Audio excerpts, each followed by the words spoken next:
नजरों में आपके साथ चंदा यादव। शुरुआत करते हैं बड़ी खबरों की। भरतपुर में 1979 से 1980 के बीच दिल दहला देने वाली अकफोड़वा कांड आज भी लोगों के जहन में जीवंत है। भागलपुर से ऐसे लोग जो घटना के साक्षी हैं या घटना को करीब से जाना है, आज भी वह घटना की चर्चा मात्र से ही कुछ पल के लिए बसे हर जाते हैं।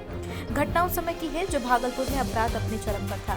अपराधी आपराधिक घटनाओं को अंजाम देने के लिए रात का इंतजार नहीं करता था। अपराध किसी भी समय बेधड़क अपराध करने को अंजाम देता था। वहीं इसे रोक पाना पुलिस के लिए टेढ़ी ही साबित होती थी। सरेआम अपहरण, हत्या, लूट, बलात्कार जैसी घटनाएं बाहुबलियों के लिए दिनचर्या बन गई थी। वह पुलिस के हालत बिना नाखून और दांत वाली शेर के चरितार्थ कर रहा था। पुलिस अपराधियों को गिरफ्तार करता था, वहीं पुलिस हालत बिना नाखून और दांत वाली शेर के चरितार्थ वाली नहीं थी। पुलिस अपराधियों को गिरफ्तार करता था, लेकिन सबूत के अभाव में अपराधी अवलंब बरी हो जाते थे। क्षेत्र में दहशत भी इतना था कि कोई भी अपराधी के खिलाफ मुंह खोलने की हिम्मत तक नहीं करता था। पुलिस की किरकिरी आम बात हो गई थी। इसी कड़ी में भागलपुर पुलिस ने एसपी गिरी राम के रहते अपराध को रोकने के लिए एक गुप्त तरीके से ऑपरेशन गंगाजल चलाया। पुलिस महकमे में अकफोड़वा कांड का गुप्त नाम ऑपरेशन गंगाजल रखा गया था। इस दौरान सबसे पहले भागलपुर के नवगछिया में नामजद तकरीबन सभी अपराधियों की आंखों मोटी हुई और चुभों के तेजाब डाला गया था। इसके पश्चात भागलपुर के अन्य थानों में ऑपरेशन गंगाजल लगभग शुरू हो गया था। रिपोर्टर श्यामानंद सिंह, भागलपुर। करने गए थे हम एसीजीएम के कोर्ट में, तो जब बेल मूव करने के लिए अभी सीजीएम साहब के बैठने में देरी थी, इतने में दो मुद्दाले को प्रोडक्शन के लिए लाया गया, अनिल यादव और महेश। जब दोनों को लाया गया तो पूरी भीड़ लगी हुई थी कोर्ट में, तो उसको हमने देखा। देखने के बाद लगा कि अरे इसके तो आँख में छेद है और खून टपक रहा है, एकदम ताज़ा खून। तो उससे हमने पूछा कि भाई क्या बात है, तो उसने कहा कि पुलिस ने आँख फोड़ दिया है और उसमें तेजाब डाल दिया है। तब हमने एसीजीएम साहब से कहा कि ये मामला जो है, ये मामला तो बड़ा गंभीर है और I want to prosecute the police officer. तो एसीजीएम साहब ने कहा कि भाई आप अपना बेल पहले मूव कर लीजिए और फिर चैम्बर में आइए। फिर चैम्बर में गए तो चैम्बर में उन्होंने सारा फाइल दिखाया कि ऐसे ही लोग आ रहे हैं, रोज़ कोई न कोई प्रोडक्शन में आ रहा है, और हम इस मामले में बार बार डिस्ट्रिक्ट जज को कह रहे हैं। एक एसके सिन्हा थे उस समय एसीजीएम, बार बार कह रहे हैं कोई सुनवाई नहीं हुई है। तो फिर हम डिस्ट्रिक्ट जज के पास गए, उस समय रंजीत लाल भगत डिस्ट्रिक्ट जज हुआ करते थे। उनके पास जब गए तो उन्होंने कहा कि भाई कितने दिन से प्रैक्टिस कर रहे हो? तो हमने कहा 1 साल से कर रहे हैं। बोला नेतागिरी मत करो, इन सब चीज़ों पे ध्यान मत दो, आराम से अपनी प्रैक्टिस करो। तो ये बड़ा हमको टच किया कि साहब देख रहे हैं, यंग ब्लड था मेरा भी। तो हमने तुरंत एक चिट्ठी लिखा, वहीं बैठ के चिट्ठी लिखा, and then I sent a letter to Mrs Kapila Hingorani. रोज़ देख रहे थे PIL हिंगोरानी कर रही थी, एक चिट्ठी हमने लिखा, और उस चिट्ठी को कपिला हिंगोरानी ने क्या किया कि उस समय YB चंद्रचूड़ थे चीफ जस्टिस ऑफ इंडिया, उनके सामने रख दिया कि लुक देखिए क्या हो रहा है, ये एट्रॉसिटीज़।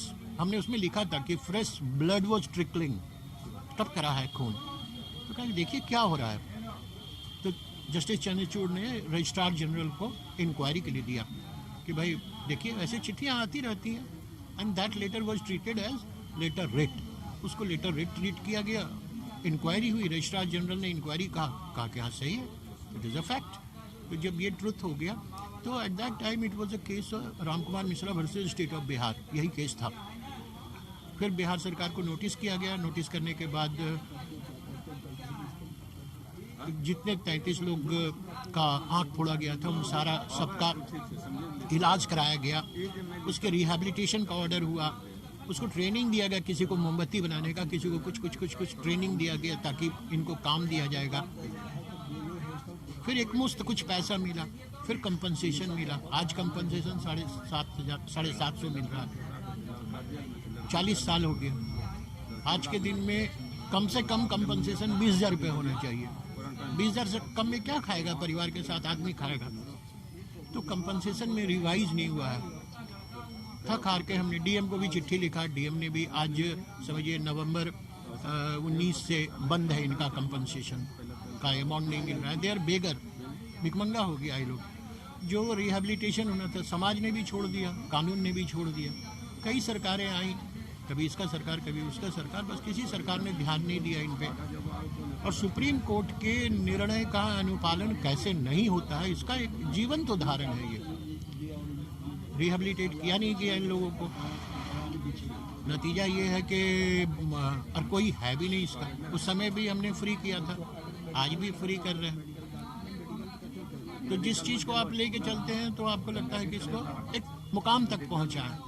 तो हमने एक फिर से सुप्रीम कोर्ट में चिट्ठी लिखा है कि इनको रिहेबिलिटेट कराया जाए, इनका कंपनसेशन बढ़ाया जाए, जो कि मुआवजा है कम से कम खाने लायक सब्सिस्टेंस तो हो, जीवन यापन तो चले।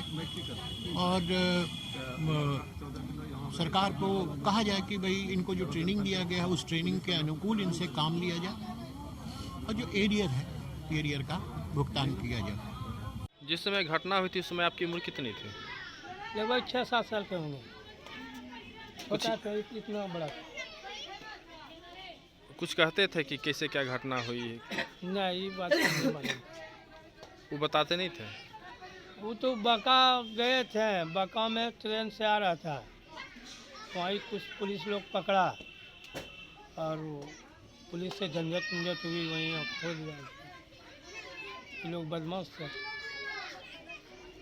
यहाँ आने के बाद पता कि लोग बदमाश था, पुलिस ने आँख भोर दिया। उस घटना के बाद उनकी ज़िंदगी कैसी हो गई फिर? ऐसे आई, रोड पे आया, कुछ बच्चा बुतरू कमा रहा था, उसके भाई बड़ा था, कमाता था, वो कुछ खाता था, बैठल रहता था। सरकार की तरफ से कभी कुछ मिला? कभी कुछ नहीं मिला।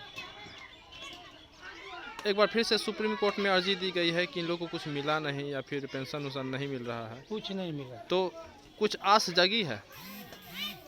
आज तो अभी तक नहीं जगी है। क्या नाम है आपका? जीतन मंडल, कौन है आप उनके? उसकी भतीजा है। बाकी और भी खबरों के लिए बने रहिए लगातार MEP न्यूज के साथ। मुझे दीजिए इजाजत, नमस्कार।